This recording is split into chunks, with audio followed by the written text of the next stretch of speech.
Dear students and parents, grammar section में हम present indefinite tense सीख रहे हैं और आज हमारी क्लास नंबर 2 है।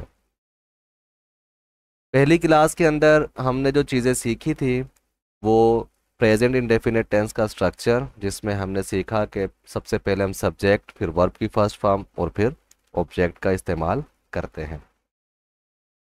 इसके साथ साथ हमने जो ख़ास चीज़ पहली क्लास में सीखी वो हमने सब्जेक्ट की इब्तदाई तौर पर 2 किस्में की थी, जिसमें पहले नंबर पर हमने आई, वी, यू, दे के जुमले बनाए थे और देखा था कि इनका इस्तेमाल किस तरह से होता है। आज हम दूसरी तरह के जो सब्जेक्ट हैं यानी ही, शी और इट वगैरह, इनको हम देखेंगे। इनको आम तौर पर जो है वो हम थर्ड पर्सन सिंगुलर कहते हैं। यानी ये जो सब्जेक्ट हैं ही, शी, इट या कोई भी सिंगुलर नाम वगैरह जब आता है तो इनको हम third person singular as a subject कहते हैं। इनमें और पहले सब्जेक्ट्स में फ़र्क क्या है ये हम मिसालों के ज़रिए से आज समझेंगे। बहुत ही आसान है और बहुत ही दिलचस्प है। इसमें हमें थोड़ा सा ये देखना होता है कि जब सब्जेक्ट हमारा थर्ड पर्सन सिंगुलर होता है यानी ही, शी, इट या कोई भी सिंगुलर नेम, तो हमें क्या करना होता है, वी एड एस और E S with the first form of verb. ये थोड़ी सी तब्दीली हमें करनी होती है कि वर्ब की फर्स्ट फॉर्म के साथ हमें या एस का इजाफा करना पड़ता है या फिर ई एस का। तो आज हम जो सिर्फ एस का इजाफा है उसको देखते हैं। अब देखें पहली मिसाल, अगर मैं आई सब्जेक्ट के साथ बना रहा हूँ, जैसे मैं चाय बनाता हूँ, तो यहाँ पर जब मैंने इसको आई के साथ बनाया तो मैंने लिखा I make tea.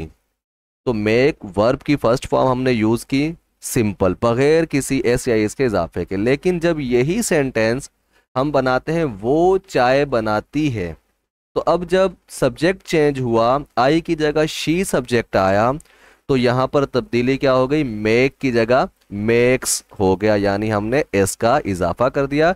She makes T, वो चाय बनाती है।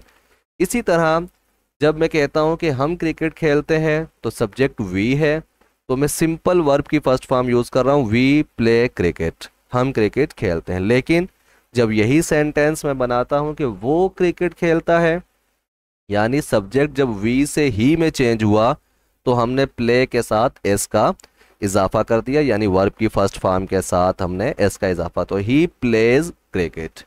इसी तरह जब सब्जेक्ट होता है आप किताबें पढ़ते हैं, यानी सब्जेक्ट यू है, तो हम वर्ब की फर्स्ट फॉर्म बगैर किसी इजाफे के इस्तेमाल करें, यू रीड बुक्स, आप किताबें पढ़ते हैं। लेकिन जब वर्ब अली आ गया, सब्जेक्ट अली आ गया, यू की जगह सिंगुलर नेम आ गया, तो अली रीड्स बुक्स, यानी सब्जेक्ट वर्ब की फर्स्ट फॉर्म के साथ हमने एस का इजाफा कर दिया।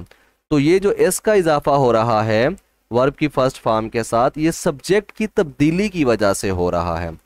तो ये आज का जो हमारा सबक है, ख़ास तौर पर वो थर्ड पर्सन सिंगुलर जब सब्जेक्ट बनते हैं तो उस वक्त क्या तब्दीली आती है, ये इस हवाले से। तो आखिरी मिसाल जो है हमारी वो है इट, यानी इट जब सब्जेक्ट बनता है तो इसके वर्ब के फर्स्ट फॉर्म के साथ भी एस या ई एस का इजाफा होता है। जैसे कराची में बारिश होती है, इट रेन्स, तो ये रेन वर्ब की फर्स्ट फॉर्म है, बारिश होना, इसके साथ हमने एस का इजाफा किया, इट रेन्स इन कराची।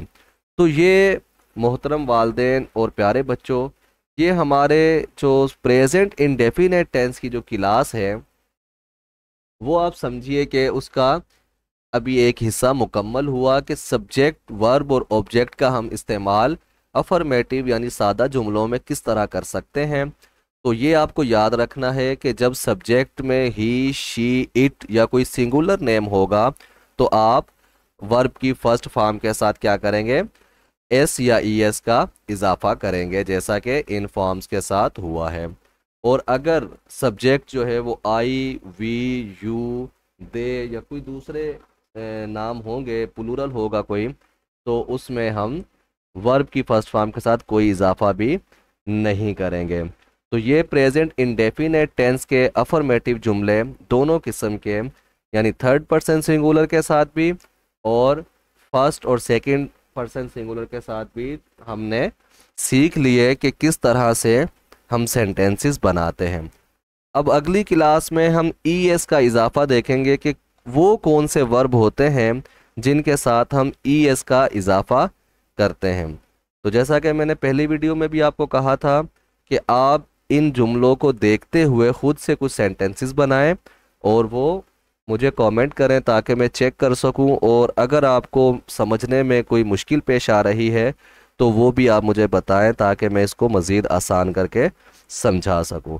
तो ख़ास तौर पर मेरा ये वीडियोस बनाने का मकसद वालदेन के लिए आसानी पैदा करना है कि वो वालदेन जिनके बच्चे स्कूल जाते हैं और उनको स्कूल में होमवर्क मिलता है और वो वालदेन को नहीं आता, तो वालदेन ये ग्रामर सेक्शन समझ लें ताकि वो अपने बच्चों को इसके मुताबिक सेंटेंसेस करवा सकें और ग्रामर जो है वो अपने बच्चों को करवा सकें। बहुत बहुत शुक्रिया इस वीडियो को देखने के लिए। अपने बच्चों को कोशिश करें कि आप खुद पढ़ाएं ताकि आपके इल्म में भी इजाफा हो और आपके बच्चे आपकी निगरानी में इल्म और तरबियत दोनों हासिल करें।